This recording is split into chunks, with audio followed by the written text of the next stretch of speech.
Que tus palabras sean mis palabras. Háblame, Señor, directo al corazón. Hola mis hermanos, mi nombre es Treni del Rosario y en esta sección Un Solo Evangelio vamos a leer el Evangelio que corresponde al día de hoy, 11 de marzo. Y está tomado del Evangelio según San Lucas capítulo 15, versículo del 1 al 3 y versículo del 11 al 32. Y toda palabra de Dios la leemos en el nombre del Padre, del Hijo y del Espíritu Santo. Amén. Todos los publicanos y los pecadores se acercaban a él para oírle. Los fariseos y los escribas murmuraban: Este acoge a los pecadores y come con ellos. Entonces les dijo esta parábola. Les contó también lo siguiente. Un hombre tenía 2 hijos. El menor de ellos dijo al padre: Padre, dame la parte de la hacienda que me corresponde. El padre les repartió la hacienda. Pocos días después, el hijo menor lo reunió todo y se marchó a un país lejano, donde malgastó su hacienda viviendo como un libertino. Cuando se lo había gastado todo, sobrevino una gran hambruna extrema en aquel país y comenzó a pasar necesidad. Entonces fue y se ajustó con uno de los ciudadanos de aquel país, que le envió a sus fincas a apacentar puercos. El muchacho deseaba llenar su vientre con las algarrobas que comían los puercos, pues nadie le daba nada. Entonces se puso a reflexionar y pensó: ¿Cuántos jornaleros de mi padre tienen pan en abundancia, mientras que yo aquí me muero de hambre? Me pondré en camino, iré donde mi padre y le diré: Padre, he pecado contra el cielo y ante ti. Ya no merezco ser llamado hijo tuyo. Trátame como a uno de tus jornaleros. Entonces se avió y partió hacia su padre. Estando todavía él lejos, lo vio su padre y se conmovió. Corrió, se echó a su cuello y le besó efusivamente. El hijo le dijo: Padre, he pecado contra el cielo y ante ti. Ya no merezco ser llamado hijo tuyo. Pero el padre dijo a sus siervos: Daos prisa, traed el mejor, traed y vestidle. Ponedlo un anillo en el dedo y calzadle unas sandalias. Traed el novillo cebado, matadlo y comamos y celebremos una fiesta, porque este hijo mío había muerto y ha vuelto a la vida, se había perdido y ha sido hallado. Y comenzaron la fiesta. Su hijo mayor estaba en el campo. Al volver, cuando se acercaba a la casa, oyó la música y las danzas. Llamó entonces a uno de los criados y le preguntó: ¿Qué era aquello? Él respondió: Es que ha vuelto tu hermano, y tu padre ha matado el novillo cebado, porque le ha recobrado sano. Él se irritó y no quería entrar. Salió su padre y le rogó que entrase, pero él replicó a su padre: Hace muchos años que te sirvo y jamás dejé de cumplir una orden tuya. Sin embargo, nunca me has dado un cabrito para tener una fiesta con mis amigos. Y ahora que ha venido ese hijo tuyo, que ha devorado tu hacienda con prostitutas, ¿has matado para él el novillo cebado? Pero él replicó: Hijo, tú siempre estás conmigo, y todo lo mío es tuyo. Pero convenía celebrar una fiesta y alegrarse, porque este hermano tuyo había muerto y ha vuelto a la vida, se había perdido y ha sido hallado. Palabra del Señor. Gloria a ti, Señor Jesús. Habla, Señor, que tu siervo escucha.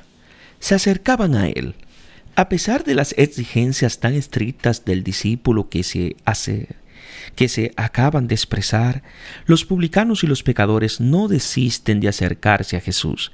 Si la iluminación que se requiere para la fe es la confesión de la propia ceguera, la pobreza absoluta que se exige al discípulo es el conocimiento de la imposibilidad de salvarse.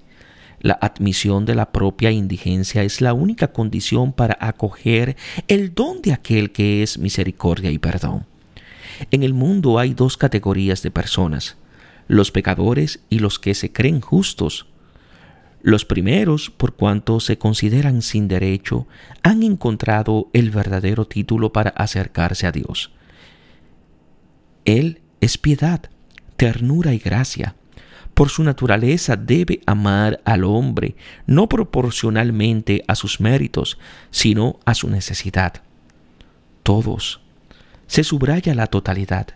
Ninguno de los que habían sido excluidos queda ahora excluido. Los publicanos son los pecadores de la peor especie.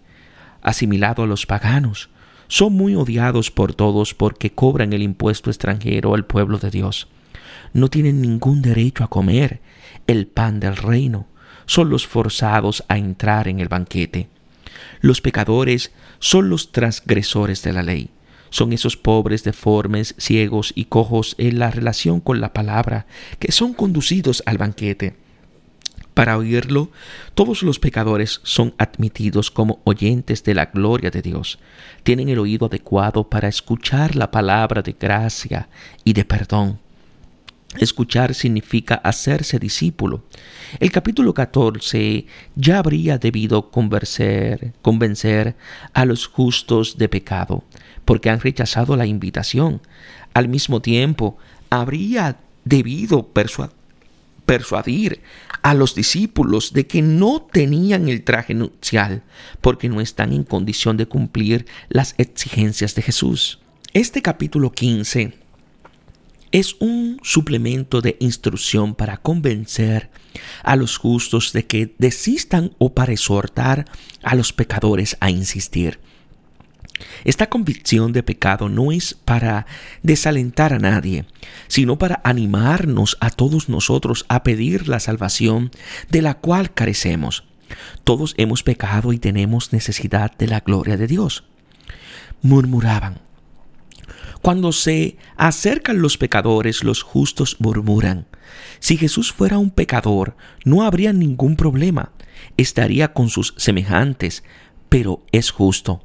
Por eso su actitud es indecente, que trata infelizmente de disipularlo. Los murmuradores al fin aprenderán la lección. Se darán cuenta de que son las ovejas descarriadas que va errando. Acoge.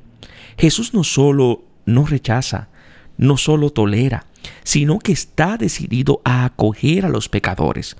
Como es su grandeza, tal es su misericordia, que se revela grande con proporción directa con nuestras miserias. Come con ellos. Esto de comer juntos implica una asimilación y una identificación con los pecadores. Si comer significa vivir, este comer juntos significa que el uno vive la vida del otro. El pecador que está perdido vive de Jesús, que es el Salvador. En este sentido, Pablo dice, mi vida es Cristo, con expresiones análogas. Expresa nuestros misterios de unión con Jesús, con el cual el Padre nos ha convivificado, nos ha hecho convivir con resucitado para hacernos sentar con Él en los cielos. Somos su poema, hechos por Él, creados en Cristo. Les dijo, son los escribas y los fariseos los destinarios de esta enseñanza. La parábola es una invitación a los justos para que se conviertan de la propia justicia que condena a la alegría del Padre que justifica. Jesús habla no tanto para defenderse de sus objeciones, cuanto para abrirles los ojos al misterio de Dios. Aún más, como Jonás se irrita mortalmente, no la quiere ni para sí ni para los otros. Así rechaza a Dios en nombre de la propia justicia. Lucas propone a su lector Teófilo la misma conversión de Pablo, la que va de la ley al evangelio. Es el paso difícil de la propia irresponsabilidad a la sublimidad del conocimiento de Jesús como Señor. Jesús se dirige a ellos precisamente para que no quede vacío el puesto del hermano mayor. El estribillo del Padre, alégrense conmigo. Comamos y celebremos una fiesta por el Hijo perdido, encontrado, vale para todos los hermanos. No debemos discriminar a los hombres según sus cualidades humanas y religiosas, dividiéndolos y clasificándolos en buenos y malos, justos y pecadores. En cambio, Miremos a Dios, que es el Padre de todos, y al Señor Jesús, por el cual y en el cual todo existe. En el Padre se complace y goza plenamente, porque conociendo su amor hacia todos, se perdió para salvarlos a todos. El banquete de la vida eterna es compartir entre todos esta alegría del Padre por el Hijo. El Hijo es el pastor que se convirtió en oveja extraviada para encontrarnos a nosotros, que somos ovejas asustadas. Él, el tesoro inestimable, se hizo dracma perdida de escaso valor a los ojos de todos, para devolvernos la dignidad de hijos. Él, que es el primogénito de toda criatura, se hizo último de todos, para que el Padre pudiera en él, perdido y vuelto a encontrar, alegrarse por todos sus hijos. Todo el universo con sus habitantes es salvado misteriosamente y unificado en el Hijo perdido y encontrado. Él, el alfa y el principio, se hizo omega y el final, para recapitular en sí toda la creación, de tal modo que toda cante desde el principio hasta el fin la ternura y la alegría del Padre por el Hijo.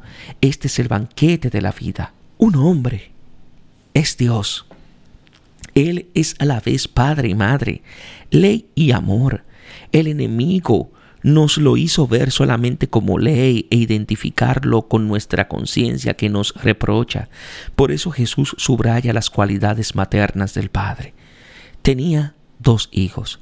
Los 2 hijos indican la totalidad de los hombres, sean pecadores o sean justos. Para Él son siempre y solamente hijos. Por eso tiene compasión de todos y no mira los pecados. Nosotros no sabemos que Él es Padre para nosotros e ignoramos que somos hermanos, sino para litigar sobre la herencia. En cambio, Él sabe que somos sus hijos en el Hijo.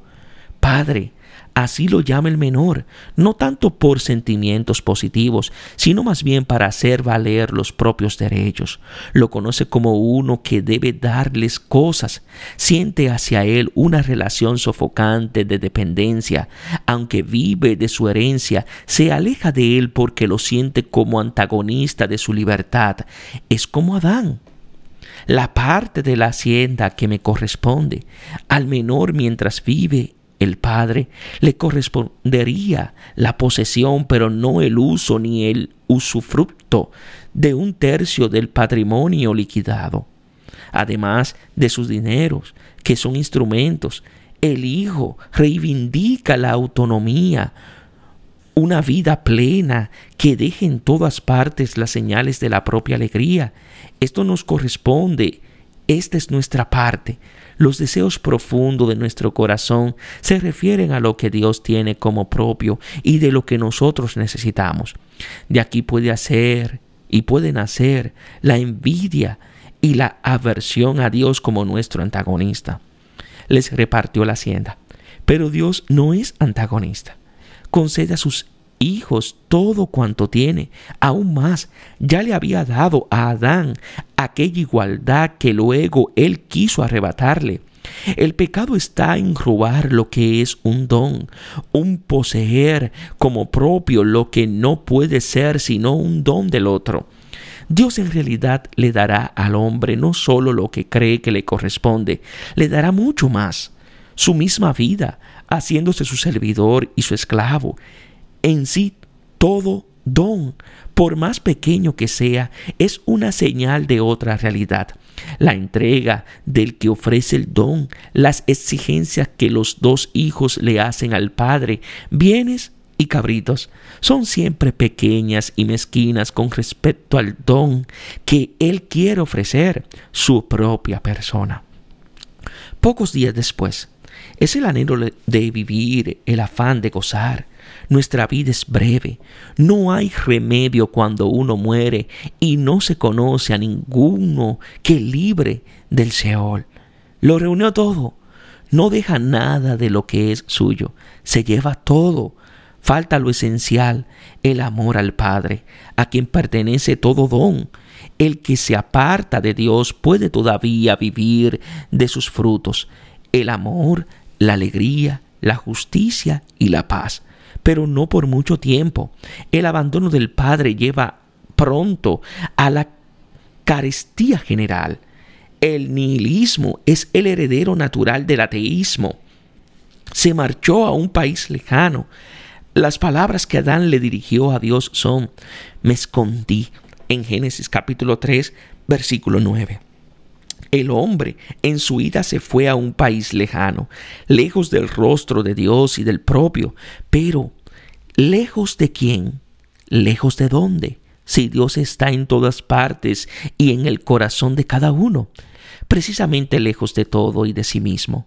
El hombre en todas partes es extranjero porque es extraño a su rostro, donde malgastó su hacienda.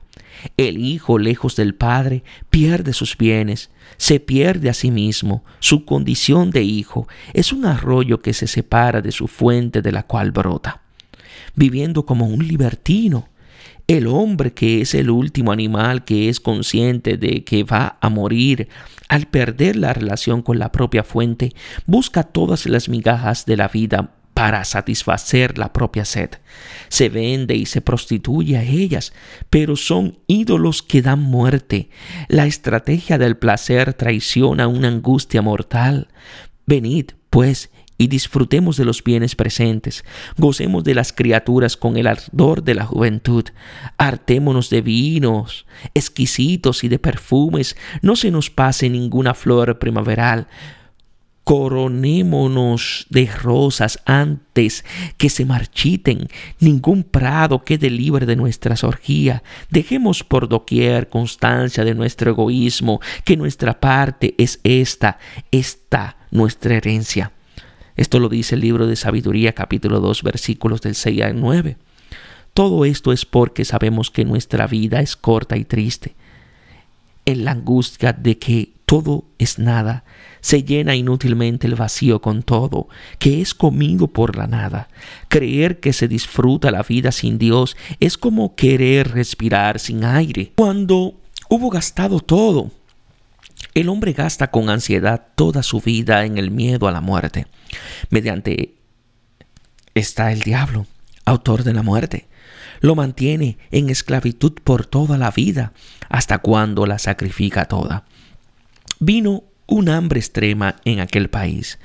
En ese país, lejos de Dios, hay siempre una carestía fuerte. El placer satisfecho alimenta la necesidad, la ansiedad de la vida se alimenta del miedo a la muerte. El apetito viene al comer. Cuando hay un hambre grande, entonces comienza la carestía, fuerte y generalizada. Se extiende en todo ese país que lejos de Dios queda solo y siempre necesitado de vida. Comenzó a pasar necesidad. Más allá de todo falso pudor, lo que hace que uno se acerque a Dios es la necesidad. Él no es el tapahuecos de nuestras necesidades, pero el mismo hombre es una necesidad de Dios.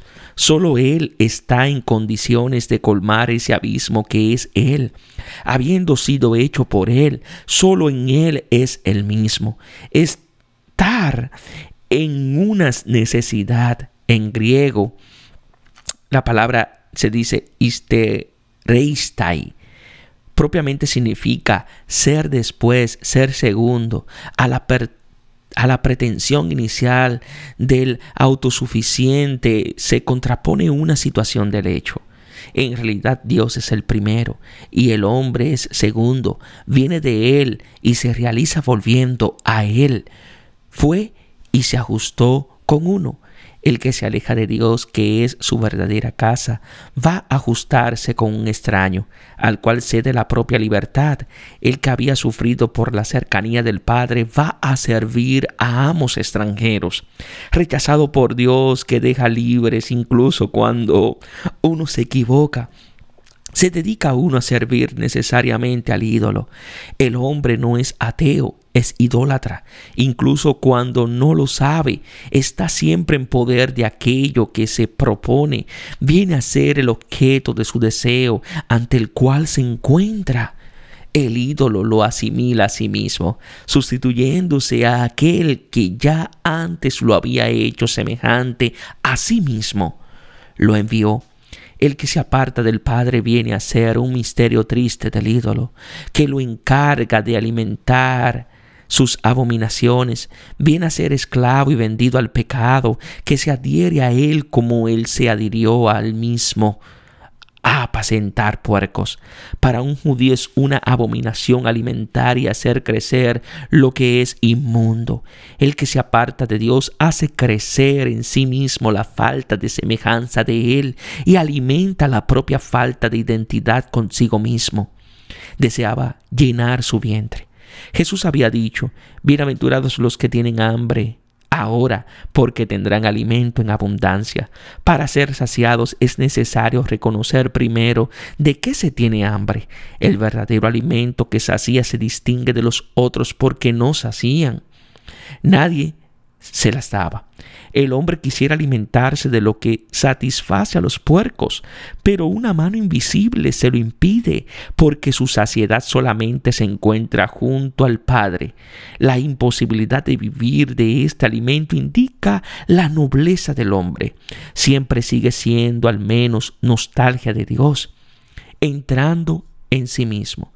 Antes estaba fuera de sí, alineado en sus deseos que en lugar de salvarlo lo habían reducido al hambre. Ahora no se arrepiente, sencillamente recapacita, comprueba que la realidad no era como pensaba. Es una conversión hacia sí mismo más que hacia el Padre. Instruye el propio interés verdadero. El hambre le hace comprender que se ha equivocado al valorar las cosas. Es el comienzo de un camino. Cuando los israelitas necesitan comer algarrobas, es el momento en que se convierte, dice un antiguo proverbio hebreo. Jornaleros de mi Padre. Lo considera y lo llama Padre, aunque él no sea considera hijo. Instaura una comparación con los asalariados. Instintivamente piensa que la alternativa sea la de llegar a ser como el hermano mayor. En él juega siempre la imagen falsa del Padre. Tienen pan en abundancia, me muero de hambre. Ve la diferencia entre los que hay aquí y los que hay en la casa del Padre. Es la diferencia entre la realidad y el deseo, entre el hambre y la saciedad. Después de una primera fase de rechazo del Padre, en que el hombre experimenta la propia emancipación, el humanismo ateo, uno se percata luego de que en realidad el ateísmo es la esclavitud de la idolatría, pero los ídolos no satisfacen, son demasiado pequeños y estúpidos para bastarle al hombre. El hombre que ha abandonado a Dios siente su vacío absoluto. Es supuesto que se ha dejado vacante. La alternativa a Dios no es el ateísmo, sino la angustia del nihilismo. Pienso hoy que la nada, la vaciedad del pecado, saboreado hasta el vértigo, sea el pedagogo normal hasta Cristo. El hambre grande es la deshumanización del hombre, la carestía del ser que induce a buscar la fuente de la vida. Detrás de tanta angustia moderna, ¿quién no la siente? Existe el derrumbe de los falsos valores. Dentro de nosotros existe un arca misteriosa ante la cual todo ídolo se hace trizas como dragón. De su ruptura no deberíamos sacar desesperación, sino motivo de esperanza. Cae solamente porque está ante la presencia. Me levantaré, iré a mi Padre. El deseo del Padre, término del camino, es el principio de ponerse en movimiento. Es tierna la terquedad con la cual este desgraciado sigue considerándolo Padre 5 veces. Más allá de todo, sigue siendo siempre el mismo. Podemos renegar nuestra filiación, pero no su paternidad, porque a eso Él nunca puede renunciar. Por eso podemos de todos modos volver a su casa, por más que hayamos ido lejos. El deseo de este regreso permanece siempre como la necesidad del agua para el pez. Lo que nos ha apartado de Él es en realidad el deseo de ser como Él. El error fue ignorar que eso es don suyo, no rapiña nuestra. La nostalgia del Padre es esencial al hombre, que es siempre hijo. Nostalgia significa dolor del retorno. Es un dolor que conoce e indica el camino para encontrar la paz y crece en proporción de la distancia. Pequé. Pecar en hebreo significa fallar el blanco. El hijo que es flecha en manos del padre siente que ha fallado en esa condición. Pero no siente que ha fallado también el que ha lanzado la flecha contra el cielo y ante ti. El cielo es Dios. Ante ti es el rostro del Padre, que el Hijo todavía ignora. Si deja de huir y se vuelve hacia Él, se da cuenta de la sonrisa con la cual siempre Él lo ha mirado. Ya no merezco ser llamado hijo tuyo. Ser hijo no es cuestión de dignidad o de mérito, es un dato real, brota de la paternidad y por eso somos lo que somos. El padre puede ser libre al traer al mundo un hijo, pero en el hecho de ser hijo no hay libertad. No se elige ni el nacer ni de quién, pero también el padre, cuando ya existe el hijo, tiene un vínculo necesario con él. El hijo todavía no ha comprendido que el padre es un amor necesario y gratuito. Como no la ha merecido, piensa renunciar a su paternidad. Pero la vida no es objeto de mérito. Podría pagarse solo con la vida, entonces sería muerte. El menor, en su sentido de dignidad, tiene una crisis que puede llevarlo aún más lejos del padre. Acabaría por llegar a ser como el mayor. El verdadero mal del pecador no es su pecado, sino al mirarse a sí mismo. Esto lo hace caer en la tentación de querer ser digno del amor de Dios. Así, aunque sea pecador, consume el pecado útil del justo y llega a la esencia del pecado, el rechazo a Dios como amor gratuito. El que se mira a sí mismo ve el propio fracaso, pero el que mira hacia él descubre la propia esencia siempre intacta, la que es propia de un hijo, que es su condición como padre. El hijo que ha entrado en sí mismo comprueba que es siervo del pecado. Cuando vaya al Padre, verá que es su hijo. La conversión no es volverse dignos o mejores o pasables para merecer la gracia de Dios. El amor merecido es un mérito, es un meretricio. La conversión es aceptar a Dios como un Padre que ama gratuitamente. Trátame como a uno de tus jornaleros. Es el pecado del hermano mayor que se halla presente también en el menor. Como máximo se queja de que no logra hacerlo. El que conoce el propio pecado no debe detenerse en él, sino levantarse e ir a donde el Padre.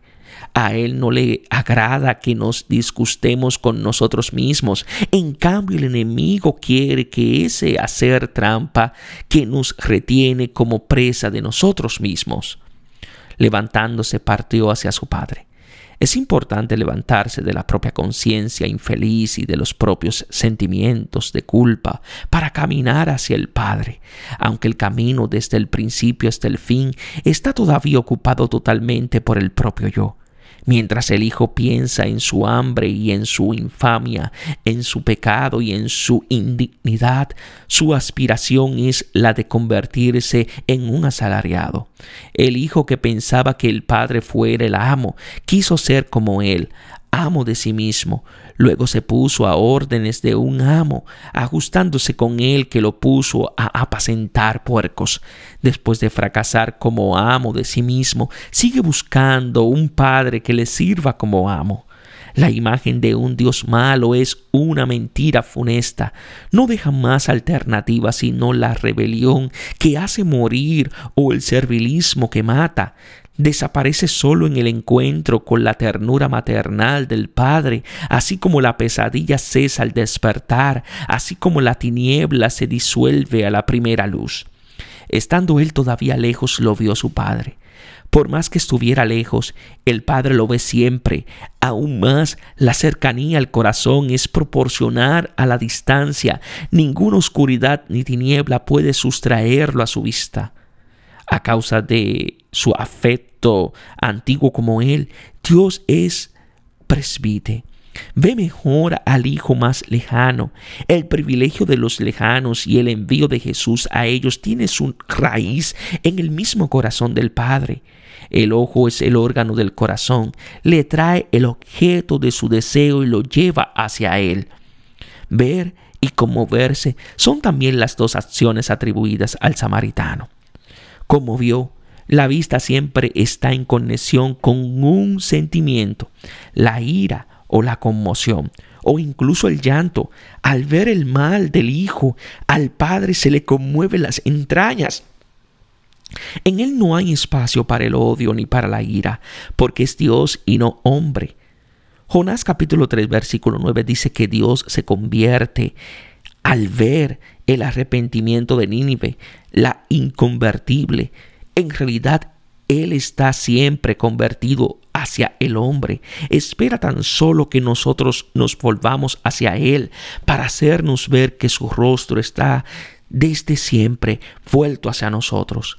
Si mi padre y mi madre me abandonan, el Señor se acogerá.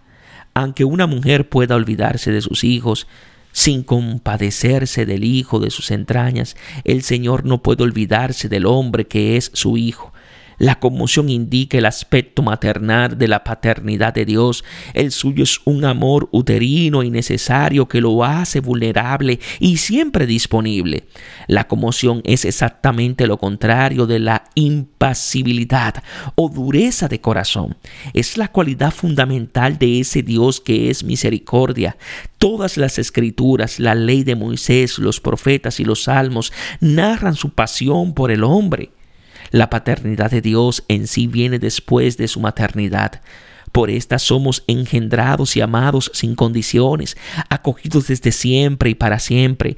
Es la condición por la cual nosotros podemos responder con un amor libre y filial. Si la paternidad subraya el aspecto libre del amor de Dios, la maternidad subraya el aspecto necesario que fundamenta nuestra libertad. La mirada de Dios hacia el pecador es tierna y benévola como la de una madre hacia el hijo enfermo. Corrió. Cuando el hombre deja huir, se da cuenta de que aquel de quien huye por miedo le corre detrás porque lo ama. Ha sido larga la carrera de Dios hacia el hombre y no terminará hasta cuando alcance al último. Se echó a su cuello. Esaú, el hermano al cual le fue robada la primogenitura, se echó al cuello de Israel contra todas sus expectativas.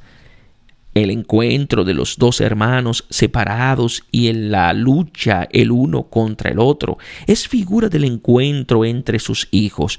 Él mismo lo anticipa. También José, vendido como esclavo por sus hermanos, se echa al cuello de Israel. Lo besó. El beso del padre de la vida es su amor paternal hacia el hijo.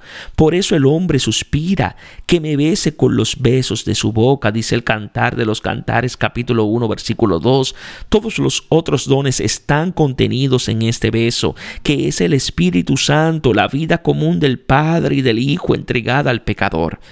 El hijo le dijo, Padre. El hijo no se atreve a decirle mío. Queda firme de todos modos la certeza de su paternidad y el deseo de pertenencia, pero está todavía concentrado en el propio pecado. No se da cuenta de su mirada, de su conmoción, de su movimiento rápido, de su abrazo ni de su beso. Esa ceguera que parece imposible es su infierno, que lo encierra en sí mismo. No basta que el Padre le manifieste su amor, es necesario que haga nuevo a su Hijo. Pero el Padre dijo a sus siervos, deprisa. El padre tiene prisa, sabe cómo perjudica al hijo su idea de volver como jornalero. Quiere destruir de inmediato en él la mentira que lo mata. Por eso lo interrumpe y no le permite que exprese su propósito servil. Está cansado de tener servidores en lugar de hijos, que al menos el que llega de lejos sea un hijo para él. Ya tiene de sobra con un hijo mayor en casa. El sentido de indignidad sirve para comprender que la invitación al banquete es un don. Ay del que se hunde en él. El pecado debe ser el lugar desde el cual se glorifica su misericordia, así como la profundidad del valle indica la altura de la cima. De lo contrario sería el infierno. Traigan el primer vestido. Se entiende esa vestidura que es la primera en orden de tiempo y de dignidad. Es la imagen y la semejanza de Dios, gloria y belleza originaria que revestía al hombre. Después que la perdió por el pecado, él quedó desnudo. El Padre en su condescendencia le hizo túnicas de pieles de animales en espera de darle una vestidura espiritual. Nuestra primera vestidura de gloria es su misma paternidad, que nos constituye hijos suyos. Ella no puede ser destruida nunca. Es nuestra esencia filial que permanece siempre con Él, en el Hijo. Su paternidad permanece incluso cuando se hunde nuestra filiación. Esa siempre dispone cuando volvemos hacia Él. Vístanlo. Esta vestidura es el mismo Cristo, el hombre nuevo del cual estamos revestidos, los que han regresado al Padre al sentirse amados por Él, santos y amados en el Hijo, al igual que Él está revestido de misericordia, bondad, humildad, mansedumbre, sabiduría y amor recíproco. Es la vestidura nueva del que es regenerado en el bautismo. Nos hace y nos revela como hijos. Un anillo. Al pecador, por cuanto es hijo, le corresponde mucho más de lo que creía. Solamente ahora lo sabe.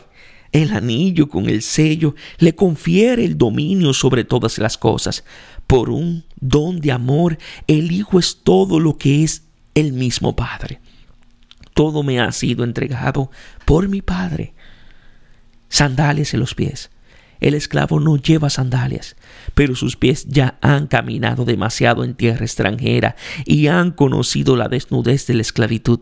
Ahora libre como el Padre, comprende ese camino durante el cual no se hincha su pie ni se desgasta su sandalia. El novillo cebado, mátenlo.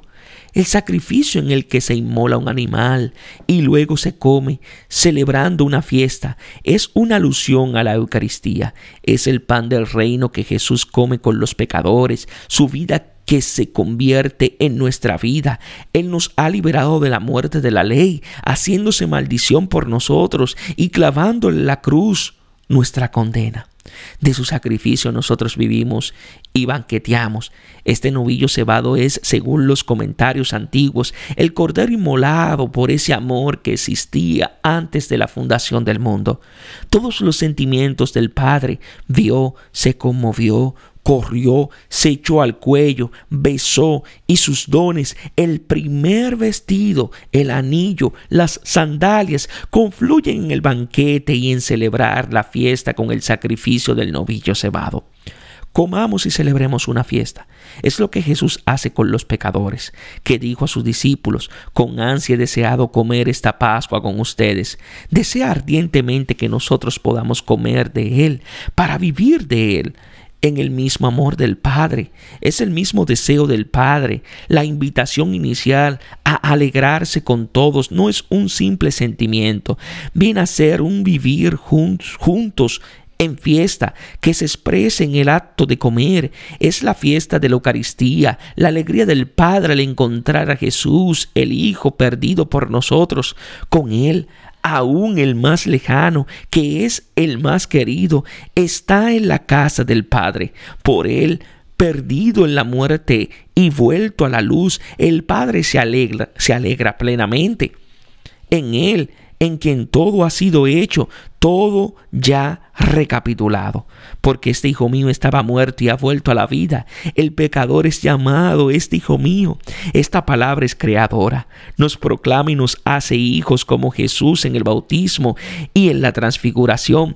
Su amor es tal que no solo somos llamados, sino que somos en realidad hijos suyos. Estaba perdido y ha sido hallado. Hacen ecos las escenas de la oveja y de la dracma perdida, que apunta a esta, la del hijo. Y comenzaron la fiesta. No se dice celebraron una fiesta, sino comenzaron la fiesta. Es el comienzo de lo que no tendrá fin. Su hijo mayor, el mayor de Israel, el primogénito de Dios, figura de todo justo. Aquí comienza el ápice de la parábola, el encuentro con el que todavía debe ser encontrado. Para él volver al Padre significa participar en su fiesta por el hermano. En el campo, no está todavía en la casa del Padre, está trabajando duro para vivir según el mandato de Dios. Se acercó a la casa, esta casa donde habita el pecador perdonado. Es el mismo Dios que se alegra y celebra la fiesta por el Hijo. La música y las danzas, junto con el banquete y la fiesta, constituye el imaginario para describir el paraíso. Esta vida alegre indica la diferencia entre la vida del siervo en el campo y la del hijo en casa. Aquí existe la armonía del amor recíproco y la danza del Padre y del Hijo en el único Espíritu. Se llama sinfonía porque es una música interior y es danza porque hay un movimiento de amor. Le preguntó qué era aquello. El justo no sabe nada de la alegría de Dios, ni siquiera sospecha. Por el contrario, le resulta sospechosa. Al oír la música y las danzas como Jonás, se disgustó mucho por eso y se irritó. Tu hermano, como los profetas de Israel, así también uno de los hijos criados, ¿se llama tal vez Jonás? Ilustra el meollo de la cuestión a quien quiere servir a Dios. Es semejante a acoger a tu hermano. Solo así reconoce su paternidad y participa de sus fiestas. Él se irritó. La ira es la reacción impotente frente a una amenaza. La actitud del padre es vivida como muerta de toda su vida servil. Se derrumba el fundamento de su existencia, su persuasión profunda. Pero, ¿qué Dios es este? Ni siquiera Él es justo. Jonás se estremeció mortalmente ante la perspectiva de un Dios semejante y concluye que es mejor morir que vivir si las cosas son así. Esta ira es lo contrario de la compasión que tiene el Padre. Según el ojo bueno o malo, la misma realidad percibida como amenaza mortal o ternura infinita. No quería entrar. El imperfecto o copretérito indica una acción persistente. La obstinación del justo es dura, como la de Jonás. Si la piedad de Dios alcanza hasta a los animales, la de él no alcanza ni siquiera a los hermanos. No entra en la alegría de Dios.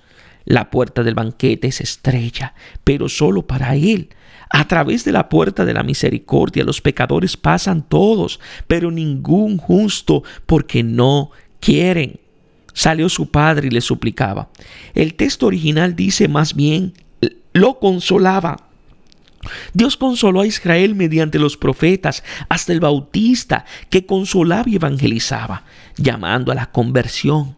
El consuelo del justo consiste en convertirse a la alegría de Dios que va al encuentro de los pecadores. Él es Padre y ama a todos. Ahora con el Hijo ha salido Él mismo para invitar a todos. Replicó a su padre. El cronista lo llama así. El hijo mayor nunca lo llama así. Esto es el dolor del padre y el pecado del hijo. Pero él no deja nunca de ser padre, ni siquiera para el justo. Así como antes no reprochó al menor, sino que corrió a su encuentro para abrazarlo, así sale ahora sin más a consolar también al mayor. Hace tantos años que te sirvo. Ser siervos en lugar de ser hijos es el mal de todos los hombres, pecadores o justos. La única diferencia es que el pecador se rebela y se va. El justo se queda al servicio en casa y causa fastidio al Padre. Jamás deje de cumplir una orden tuya.